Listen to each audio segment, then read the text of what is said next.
Halo semuanya, selamat datang di video tutorial tentang bagaimana cara menggunakan terminal Altaf & Brothers. Seperti yang kita lihat bahwa Altaf & Brothers baru saja mengupgrade terminalnya dan sekarang dia punya tampilan yang lebih bagus dan lebih baru lagi. Tentunya dengan fungsi-fungsi yang lebih banyak dan lebih fleksibel dalam melakukan analisa. Nah, di bagian yang pertama seperti yang kita lihat, ini kita ada di halaman dashboard. Halaman dashboard ini berisikan tentang berita-berita, analisa dan postingan dari berbagai macam sumber. Ya, di bagian paling atas ini kita bisa lihat bagian latest news ya, ini ada real time update news yang terdiri dari forex, stock dan commodities ya. Ini bisa kalian scroll. Perlu diketahui bahwa beberapa sumber di sini itu memerlukan kalian untuk connect dengan VPN. Jadi pastikan sebelum kalian membuka terminal Altaf & Brothers, kalian harus memiliki VPN terlebih dahulu dan pastikan VPN-nya aktif. Karena kalau VPN-nya nggak aktif, latest news dan news feed di sini itu nggak akan muncul. Ya, jadi pastikan kalian punya VPN dan aktif. Atau kalau misalnya kalian sudah terkonek dengan DNS atau proxy yang lain sehingga kalian tidak memerlukan VPN atau internet service provider kalian agak sedikit eksklusif, ya jadi mungkin VPN bukanlah masalah bagi kalian. So, latest news di bagian sini kita bisa lihat ada berita-berita yang live update ya. Bisa kita lihat di sini 4 minutes ago, 6 minutes ago. Ya. Bisa khusus bagian forex atau bagian khusus stocks walaupun kita nggak invest di stocks, atau kalian bisa lihat commodities ya seperti oil, gold dan yang lain-lain. Di sebelah kanan kita punya akses ke Bloomberg Live ya. Bloomberg Live itu kita artinya di sini nonton ya, melihat siaran Bloomberg secara live. So apa yang Bloomberg punya sekarang itu bisa kita tonton. Tapi tentu saja kalau misalnya kita nggak mau nonton yang live, reduce a person's carbon footprint by more than 50%. Hybrid schedules where people work and ya, jadi kalau misalnya kita nggak mau nonton yang live-nya, kita bisa nonton di bagian bawahnya yang sudah di-cut menjadi bagian masing-masing. Di mana menurut saya pribadi saya akan lebih sering menonton yang bagian bawah daripada bagian atas karena lebih cepat to the point. Tapi terkadang kalau misalkan ada waktu untuk nonton live, so why not I go with live. Oke, so lanjut ke bagian bawah. Di sini newsfeed ya. Oke, seperti biasa kalian tahu ini newsfeed, ini berita ya. Tujuan kita membaca berita itu adalah untuk mendapatkan informasi. Setelah kita punya informasi, kita bisa olah informasi tersebut menjadi sebuah katalis, di mana katalis bisa memberikan arah ke market ya. Di ada kalender ekonomi basic. Terus di sini ada bagian financial juice ya, live update. Oke. Nah, di bagian bawah sini lagi kita punya RSS feed. Ini diambil dari berbagai sumber seperti Forex Live, Daily FX, FX Street, dari Google dan poundsterlinglive.com. Nah, untuk RSS feed saat ini mungkin tidak live update. Saat ini masih update-nya sekali sehari ya. Kedepannya kita akan berusaha untuk dapatkan update yang setiap saat ya. But it will cost us some money to develop the system, but that's fine. Okay, so dimulai dari bagian research tentunya. Kalau kalian belum paham gimana cara menggunakan terminal, atau juga kalian belum paham gimana cara sebenarnya Altaf & Brothers melakukan analisanya di trading forex ya. So kita mulai dari bagian dashboard, itu membaca berita terlebih dahulu. Oke, semua orang sukses, semua orang hebat itu pasti tidak lepas dari yang namanya membaca. So membaca berita itu adalah hal yang wajib dilakukan kalau kalian adalah seorang trader forex. Ya, trader apapun itu, kalian trader saham, trader komoditi, trader forex, trader crypto, kalian pasti butuh baca berita. Ya, nah di sini ada sumber-sumber kalian semua di sini ya, bisa kalian explore secara luas karena di sini kita tidak terbatas apa yang ada di sini saja. Dikarenakan kita mengambil dari sumber luar, berarti kita bisa explore lebih luas lagi dari sumber luar tersebut seperti Forex Live. Kalian buka Forex Live-nya, terus kalian bisa lihat di websitenya, dia juga link ke bagian-bagian yang lain. So it is very fast, cepat, luas ya terutama. So a lot of stuff going on here. Setelah kalian dapat membaca beberapa berita ya, beberapa berita yang menangkap perhatian kalian, dimana kalian rasa oke, berita ini kayaknya perlu aku tandain deh. Kayaknya berita ini bisa memberikan insight. Seperti di sini dari Forex Live ya, jam 8 malam. Sekarang itu sekitar jam 10 kurang lebih, jam 11 ya. Sekarang itu jam 11 malam saat kita merekam ini, dan ini berita jam 8 malam tadi.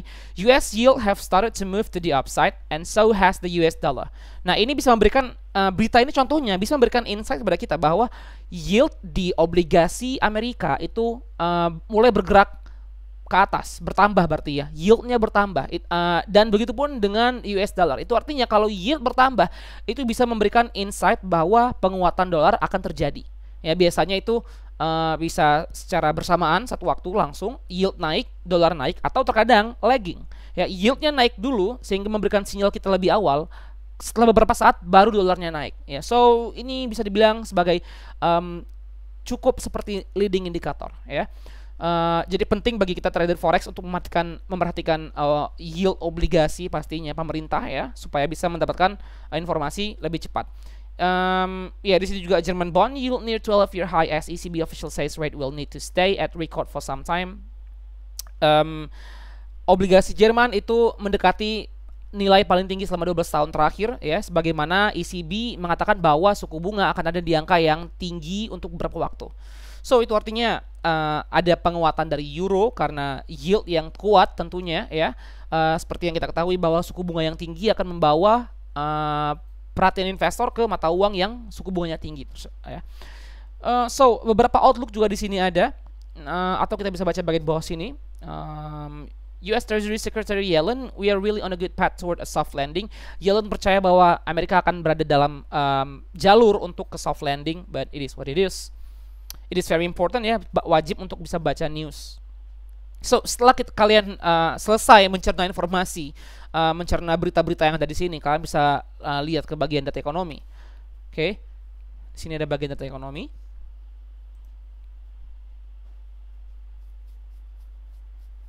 Wait, it takes a bit time to load. Oke, ini bagian data ekonomi, economic data. Di sini kalian bisa explore ke semua 8 major currencies, data ekonominya pastinya ya. Ada mulai dari bagian basic economic data pada umumnya, apa aja yang kita butuhkan di sini ada semua ya. Dari United States, United Kingdom, Euro area, Japan, Australia ya, atau kalian bisa juga cari yang lain ya. Mungkin ini buttonnya 1, 2, 3, 4, 5, 6 agak sedikit nyangkut. So okay, we will fix this. We're gonna fix this one ya. Kalian bisa lihat GDP-nya berapa, bandingkan dengan negara lain secara cepat.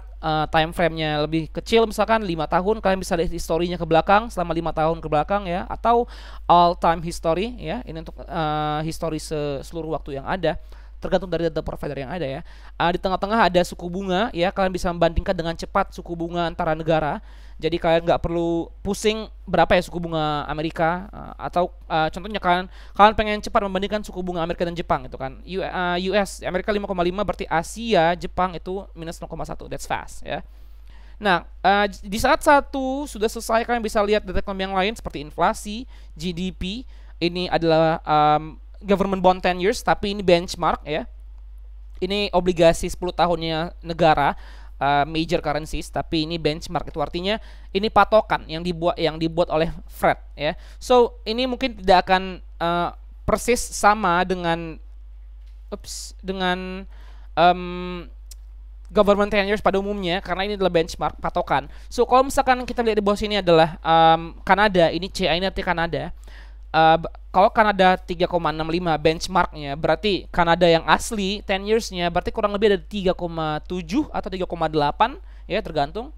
So at least kita punya benchmarknya terlebih dahulu. Oke, di sini Asia untuk Jepang, Australia ya, Europe, Eurozone, Great Britain, Inggris ya, dan Swiss franc.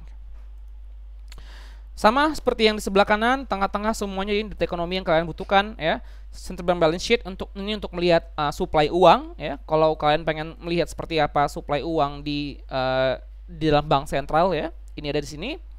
Jadi di sisi kalian di sebelah kiri kalian bisa lihat demand sebuah mata uang, di sebelah kanan kalian bisa melihat supply sebuah mata uang. So supply and demand kalian sini sudah lengkap. Oke, lanjut ke bagian selanjutnya, research. Untuk bagian research ini mungkin masih terlalu sedikit ya, yang bisa kita bagikan di sini belum begitu banyak, tapi masih akan terus di improve semua yang ada di sini ya. Nah, di sini akan dibagikan analisa-analisa dari tim Altaf and Brothers. Di sebelah kiri itu adalah research dari Altaf and Brothers. Di sebelah kanan institutional research itu adalah research yang dilakukan dari institusi, ya. Tapi kita belum share, kita akan segera share pastinya, so no worries. Kalau kalian bertanya-tanya research seperti apa yang akan dibagikan oleh institusi, itu artinya kita akan bagikan research dari HSBC, Goldman Sachs, atau misalkan dari JP Morgan, TD Ameritrade, HSBC, Think ING, dan berbagai macam sumber lainnya, ya. Kalau kalian baca research di sini, ini bisa memberikan insight yang sangat berguna, ya, tentang kondisi market yang sekarang seperti apa. Yang jelas ini udah termasuk tren sebuah mata uang, potensi pergerakan kedepannya seperti apa. Oke, lanjut ke bagian market tools. Nah, di sini ada beberapa tools yang bisa kalian gunakan untuk menunjang analisa kalian. Seperti pada umumnya charting tools, ya. Charting tools berarti untuk nge-charting, ya, biasa chart trading view pada umumnya. Di bawah kanan itu kita punya analis target. Ini target-target yang dibuat oleh institusi, ya. Di kuartal ketiga kita bisa lihat di kuartal ketiga 2023 Euro USD diperkirakan akan sampai ke level 1,05. Oke, itu target para analis institusi, ya. Kalau kita lihat sekarang Euro USD di berapa? 1,06, berarti at least kita bisa expect Euro USD akan berada di level 1,05 hingga akhir kuartal ketiga nanti. Akhir kuartal ketiga berarti akhir September ini, ya. Ada target di sini dan semuanya di sini sampai tahun-tahun ke depan juga ada. Jadi kalau misalnya kalian mau trading long term, silakan lihat di kuartal ke-2 2024 atau apa aja yang kalian punya di sini. Nah, di sebelah kiri kita punya currency index. Currency index ini bagi yang udah lama gabung, kalian pasti tahu sama yang namanya scoring, ya. Scoring yang udah pernah kita buat. Nah, tapi sekarang ini masih under development karena kita masih berusaha untuk memperbaiki, meningkatkan kualitas scoring kita agar benar-benar presisi dengan market yang ada sekarang, ya. Nah, jadi nanti kalau di sini kalian yang belum tahu currency index seperti apa, jadi misalkan ini ada ini ada sebuah chart, ya. Jadi di sini akan terlihat USD, anggap aja ini USD, GBP, dan katakan JPY. Nah, USD misalkan scoringnya ada di angka 7 gitu kan. GBP mungkin ada di angka 6. JPY mungkin di angka 3. Nah, di sini kita bisa lihat bahwa USD yang paling tinggi gitu kan. Ini USD paling tinggi, terus disusul dengan GBP dan JPY yang paling rendah.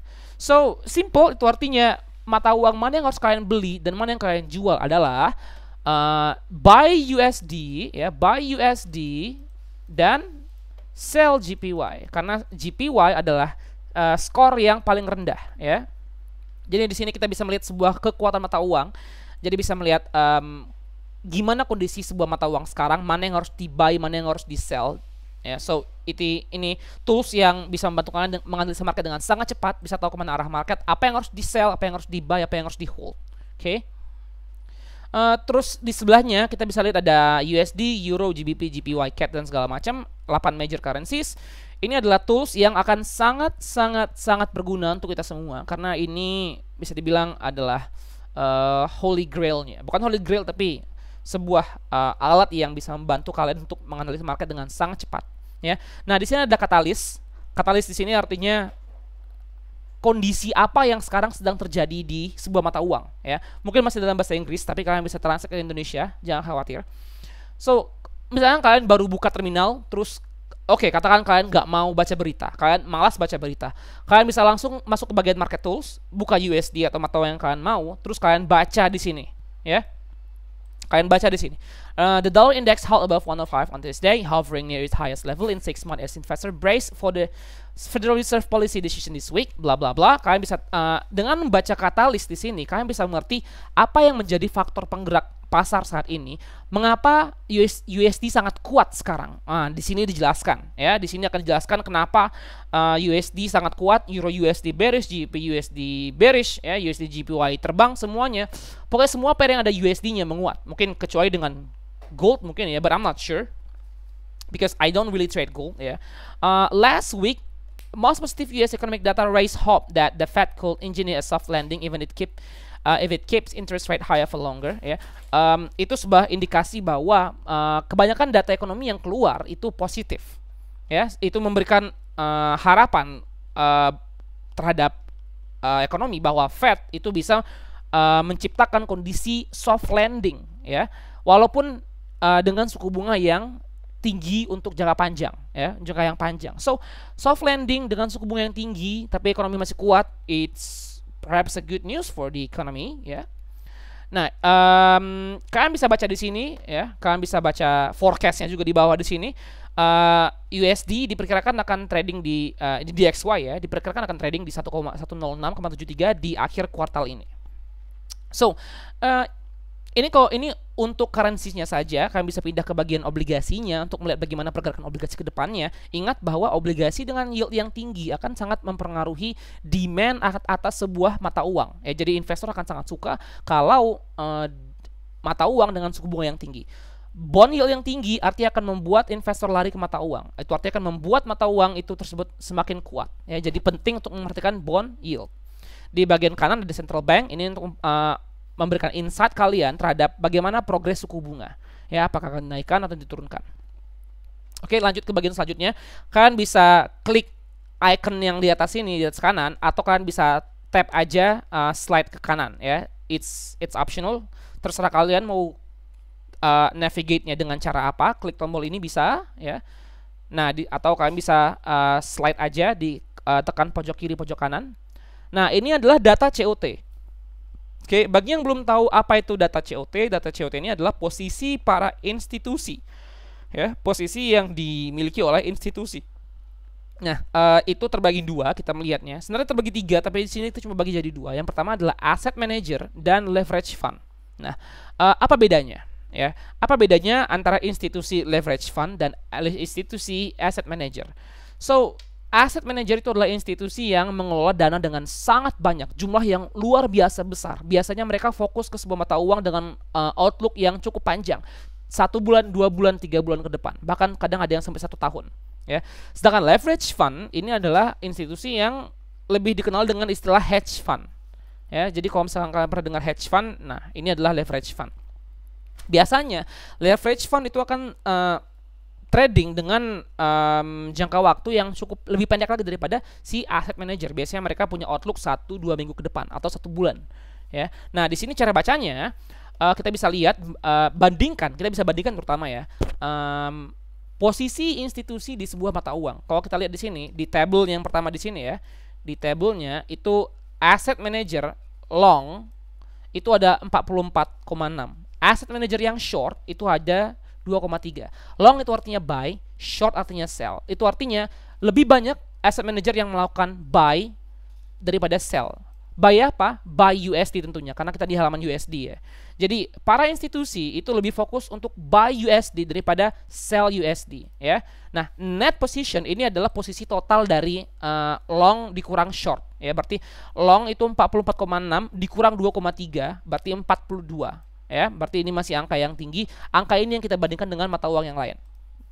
Oke, tapi tentunya juga nggak bisa semena-mena langsung bandingkan aja karena masih ada katalis yang bermain di sebuah pasar.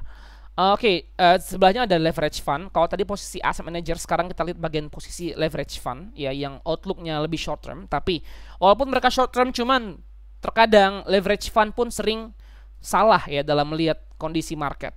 Jadi mungkin kita tidak terlalu fokus dengan angkanya leverage fund, sehingga kita lebih mengedepankan posisi asset manager. Karena kalau mau dibilang logika saja, selama 1, 2, 3, 4, 5 minggu terakhir, 5 minggu terakhir leverage fund itu sangat kuat dalam nge-short.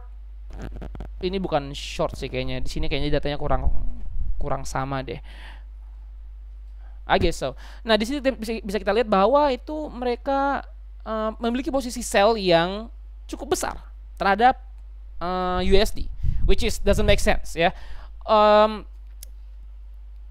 Katakan, oke, mungkin kayaknya data yang ini nggak sinkron, nggak valid ini antara chart dan yang di sini, but that's fine. Tapi kalau kalian lihat di table aja, dari tanggal 18 bulan 7 itu 25 bulan 7 itu perlahan-lahan leverage fund itu leverage fund perlahan-lahan buy USD, buy USD, buy USD. Tapi setelah itu mereka mulai short USD, short USD, short USD, short USD, short USD, which is doesn't make sense. Ya, sangat-sangat tidak masuk akal karena kondisi USD sekarang yang seperti yang kita ketahui justru USD luar biasa menguat. Ya, jadi nggak masuk akal untuk kita short USD sekarang. Sehingga kita tidak mau terlalu fokus berspekulasi jangka pendek. Kita tetap ingin mainkan yang bukan jangka panjang seperti 2 bulan, enggak, tapi tetap 1-2 minggu, 3 minggu paling lama mungkin ya, kurang lebih. Nah, di mana itu memberikan kita indikasi outlook bahwa data yang dikeluarkan oleh asset manager itu cenderung lebih valid ya daripada yang dibuat oleh leverage fund. So, itu argumen yang kita punya kenapa kita tidak mau mengikuti posisi leverage fund terlalu sering. Karena mereka terlalu banyak spekulasi, dan seperti yang kita ketahui bahwa kebanyakan hedge fund pun sendiri juga tidak sepenuhnya beat the market ataupun profitable. Ya, beberapa hedge fund juga mengalami MC atau kerugian yang sama seperti retail traders. Oke, lanjut ke halaman selanjutnya. Ini ke bagian seasonality. Ya, seasonality ini digunakan untuk melihat prediksi pergerakan yang rutin selalu terjadi setiap tahunnya. Ya, nah di bagian kanan kita lihat bagian monthly season. Ini adalah chart yang mengatakan tentang cenderung biasanya USD ya di bulan-bulan sekian akan memiliki performa sebagai berikut gitu kan. Nah, kita lihat bahwa pada bulan Agustus itu USD biasanya sering jelek ya. Nah, kita bisa tebak sendiri ya kayak gimana kabar USD di bulan Agustus. Juli juga ya di sini. Juli kemarin USD melemah, Agustus itu USD mulai mendapatkan kekuatan. Nah, di September itu kita bisa melihat bahwa dari Agustus ke September itu menguat ya. Nah, seperti yang kita lihat sekarang bahwa USD pun juga menguat ya terhadap USD JPY, terhadap GBP USD, Euro USD itu sangat menguat ya. Nah, kita lihat di sebelah kirinya, kalau yang tadi sebelah kanan itu adalah per bulan ya, seperti Januari, Februari, March, April, July segala macam ya. Sebelah kiri ini adalah untuk per harinya ya, setiap hari. Ini ada dari rentang dari tanggal 19 September sampai 31 Oktober ya. Jadi dari sini kita bisa lihat bahwa dari tanggal 20 hingga kurang lebih diproyeksikan sampai tanggal 10 Oktober nanti itu USD akan menguat luar biasa. Oke. Nah, kalau misalkan kita coba untuk selaraskan dengan forecast yang dimiliki oleh para institusi tadi, target analis ya. Kalau misalkan benar ini 20 September sampai 10 Oktober nanti USD akan menguat. Berarti Euro USD ada di level 105 nantinya di akhir kuartal itu bisa jadi benar ya. So we just have to see and wait ya. Jadi ini adalah tools yang membantu kalian untuk konfirmasi kurang lebih ya, memberikan kalian validasi untuk analisa yang kalian buat. Oke. Nah, selanjutnya ini di bagian terakhir. Maaf atas suara bersin yang kalau misalnya kedengaran. Ini bagian terakhirnya ada traders position. Ini ada dibagi 3, retail position, asset manager, dan leverage fund ya. Nah, di sini kita bisa lihat perbandingan antara posisi retail dan asset manager serta leverage fund. Oke, di sini cukup menarik karena ini bisa menjadi konfirmasi, indikasi juga untuk mengambil sebuah tren. Karena yang namanya retail traders itu sering mengalami kerugian. Jadi kita nggak mau trading searah dengan retail traders karena mereka tidak tahu apa-apa tentang market, biasanya begitu ya. Cenderung mereka sering MC, kehilangan uang. Nah, di sini menunjukkan bahwa pada posisi dolar DXY, retail traders itu memiliki posisi sell sebesar 70%. Dan buy itu 29%, 30% katakan. Jadi lebih banyak retail traders yang sell USD daripada buy USD. Nah, kita di sini sebagai trader yang punya banyak alat dan insight ingin membuka posisi yang berlawanan dengan retail traders. Ya, kalau retail traders sell, maka kita buy. Oke, nah sekarang konfirmasinya seperti yang kita lihat bahwa retail traders itu sell USD. Ya, nah kita bisa lihat institusi siapa? Asset manager buy USD. Ya, di sini mereka punya tentunya asset manager punya informasi yang lebih luas, analisa yang lebih canggih daripada retail traders. Ya, Nah, ini bisa menjadi konfirmasi kita juga. Nah, sedangkan leverage fund on the other hand, kita lihat bahwa leverage fund 65% itu sell USD, ya, which we don't really wanna go with, ya. Jadi kalau mau dibilang leverage fund itu pastikan biasanya leverage fund sell USD biasanya hanya ikuti posisi leverage fund kalau dia tidak searah dengan retail traders, ya. So kalau misalkan sell USD, retail traders sell USD, pastikan leverage fundnya buy, ya. Nah, kalau misalkan ini udah buy, ya udah, itu pasti akan sangat searah dan sejalan, ya. Biasanya market akan sangat mendukung posisinya dengan apa yang dibuka oleh para si institusi, ya. Nah, itu tentang tools, ya. Jadi sangat berguna sekali, sangat informatif alat yang kita berikan di sini. Ini juga ada untuk bagi mata uang lain, ya. Bandingkan dengan mata uang satu dan mata uang lainnya, katalis yang satu dengan katalis yang lainnya, ya. Ini untuk euro, ini posisi commitment of traders, net position di leverage fund dan asset manager. Terus seasonality-nya juga, retail traders position-nya juga. Kemudian lanjut ke bagian social feed, tapi sekarang belum ada, ya. Social feed ini adalah bagian yang nantinya kita akan buat sosial media kita sendiri di sini. Ya, jadi all in one, semuanya masuk ke terminal, bisa langsung komunikasi di social feed, tidak perlu pindah-pindah tab, nggak perlu ganggu komunikasi kita di mana-mana. Jadi semua langsung ada di sini, lebih mudah gitu kan kalau mau komunikasi. Course and lesson, saat ini course and lesson ini bagian tutorial pembelajaran saat ini masih begini saja, ya, belum bisa memberikan yang lebih bagus lagi, tapi tentunya kedepannya akan terus dikembangkan, ya. Jadi dari kami, dari Altaf and Brothers itu memberitahu bahwa yang perlu kalian lakukan saat buka dashboard adalah kalau kalian masih buta arah, belum tahu kemana sekarang market bergerak, ya, baca berita dulu, ya, pahami apa yang terjadi sekarang, seperti di sini kita lihat, ya. BOE di sini bisa kita lihat news di sini, ya. BOE, a dovish hike ala ECB will pressure the GBP, ya. Ini artinya dovish hike, di mana nanti di minggu ini Bank of England akan melakukan, kemungkinan mereka akan melakukan rate hike tapi dengan nada yang sedikit dovish, ya. Jadi walaupun mereka naikkan suku bunga, tapi statementnya nanti akan terbilang dovish. Nah, hal ini akan pressure menekan GBP, ya. Dovish hike seperti ECB, ya, ala ECB itu akan memberikan tekanan terhadap GBP. Itu artinya kemungkinan besar nanti saat rate hike-nya GBP di hari Kamis atau Rabu itu justru akan membuat GBP melemah, ya. Atau kita juga bisa baca bagian yang lain. This is wrap.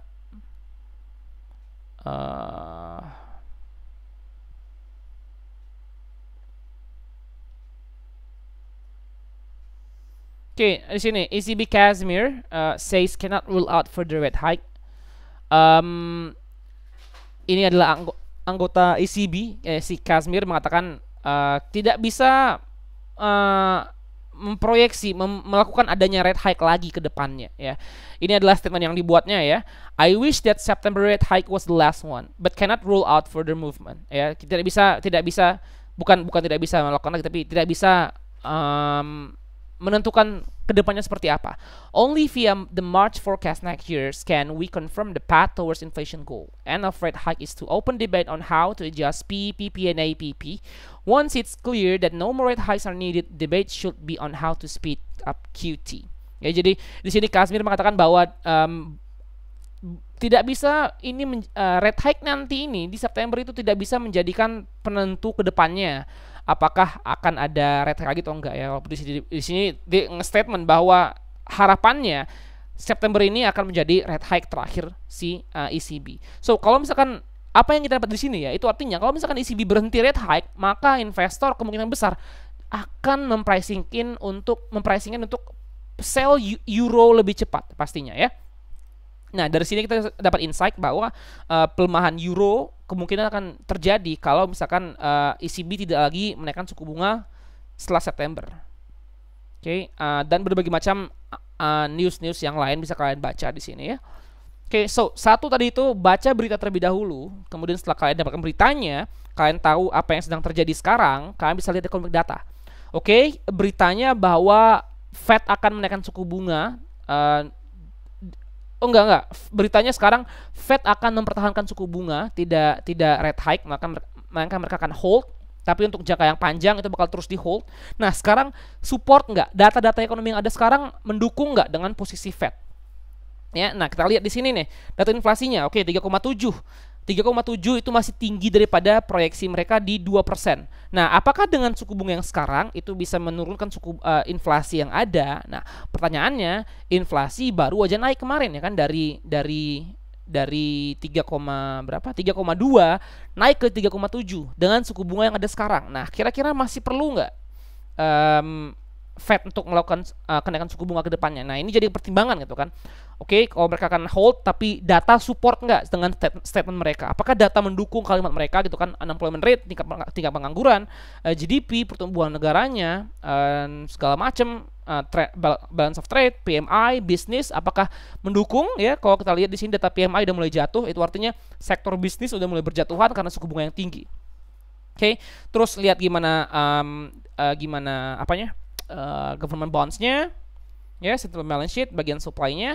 Kalau misalkan data-data ekonomi yang kalian lihat itu support, align, sejalan dengan berita yang kalian baca, maka kalian pasti sudah bisa hampir menyimpulkan sebuah kesimpulan. Ya, nah kalau misalnya kalian nggak bisa membuat sebuah kesimpulan, kalian bisa masuk ke bagian research. Oke, di sini adalah analisa yang sudah dilakukan oleh tim Altaf. Oke, nah di sini kita bisa lihat kondisi market sekarang seperti di US dollar. Kalian bisa baca di sini. Saat ini DXY bertahan di atas 1,105 karena para investor menunggu keputusan kebijakan Federal Reserve. Diharapkan bahwa Fed akan menjaga suku bunga bla bla bla bla. Nah, di sini bisa kita baca sinyal-sinyal yang lebih hawkish yang menunjukkan sikap yang lebih agresif dalam mengendalikan inflasi bisa mendorong dolar menjadi lebih kuat dan mendorong DXY naik. Oke, dolar dan DXY itu sama-sama aja ya. Nah, so kalau ternyata nanti pada saat FOMC minggu ini ternyata Fed mengeluarkan statement bahwa mereka akan menjadi lebih hawkish, ya, itu akan membuat dolar semakin kuat. Oke, satu itu udah bisa ngebantu kita.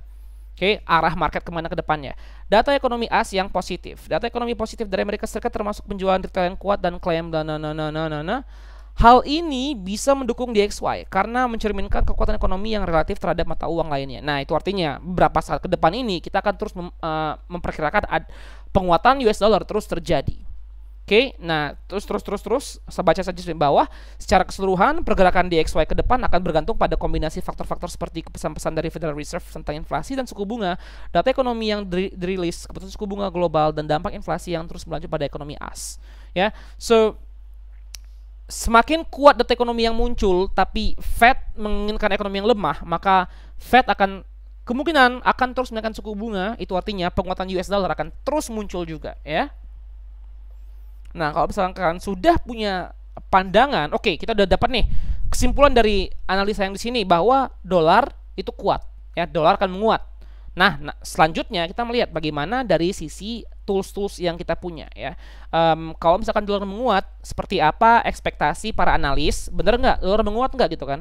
Oh iya benar, ternyata dolar menguat. Di sini di kuartal ketiga Euro USD itu 105, GBP USD 121, USD JPY naik sampai 150, bla bla bla segala macem. Nah, itu berarti kan line nih, sejalan nih analisa yang kita punya. Terus konfirmasi lagi. Kalau misalkan target analis itu ada di 105, kira-kira posisi mereka sekarang seperti apa ya gitu kan. Nah, kalian bisa baca ulang lagi katalisnya kalau mau ya. Nah, kalian coba baca ulang lagi di sini. Lihat posisi institusi sejalan nggak dengan target yang mereka punya. Target 105 institusi buy dolar terus menguat, berarti sejalan nih. Oke, berarti market terus mengikuti posisi yang ada. Nah, kalau kita lihat juga di seasonal index, oke, selama beberapa minggu ke depan itu penguatan dolar akan terjadi. Oke, berarti align. Berarti data yang kita punya saat ini sangat-sangat setuju dan searah, sejalan dengan kondisi market yang ada, ya. Didukung dengan posisi retail traders yang sell USD. So, ini akan sangat mendukung posisi untuk buy USD terhadap mata uang lainnya. We don't know. Saat ini kita punya outlook di euro dan GBP, ya. So, kalau begitu berarti di mana kita mau entry? Ya udah, tinggal keluarkan analisa teknikal kalian, ya. Tinggal keluarkan jurus-jurus teknikal kalian. tinggal kalian keluarkan jurus-jurus order block kalian, SMC kalian, indikator kalian, seperti apa kalian trading pada umumnya. Intinya buy USD, sell euro, itu yang kalian cari. Oke, cari analisa untuk mendukung sell euro USD dan sell GBP USD. Oke, nah seperti yang kita lakukan di sini, kita akan mencari titik untuk key level ya, psychological level.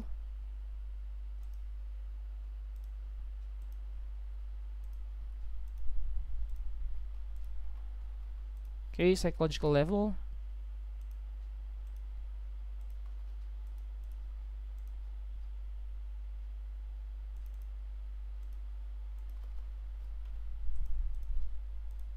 Nah, oke, hold up, almost there.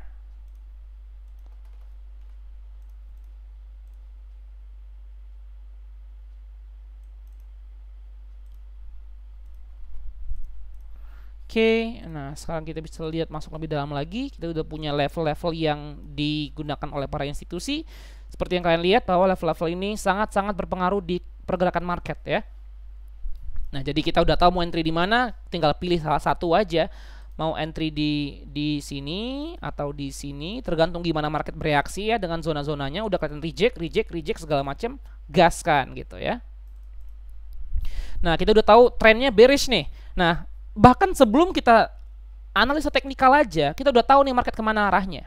Ya, itu sebuah hebatnya dari analisa global makro. Kita nggak perlu ngelihat higher high, higher low, nggak perlu ngelihat trend market, udah tahu gimana arah market ke depannya ya. Nah, di sini kita udah tahu market trendnya bearish dengan analisa market yang kita punya tadi. Terus tinggal pilih entry di mana. Nah, ini tinggal sesuaikan di mana entry kalian, strategi kalian gimana di teknikalnya ya. Dan seterusnya. Oke, so semoga video tutorial ini tentang bagaimana cara menggunakan terminal sangat membantu ya.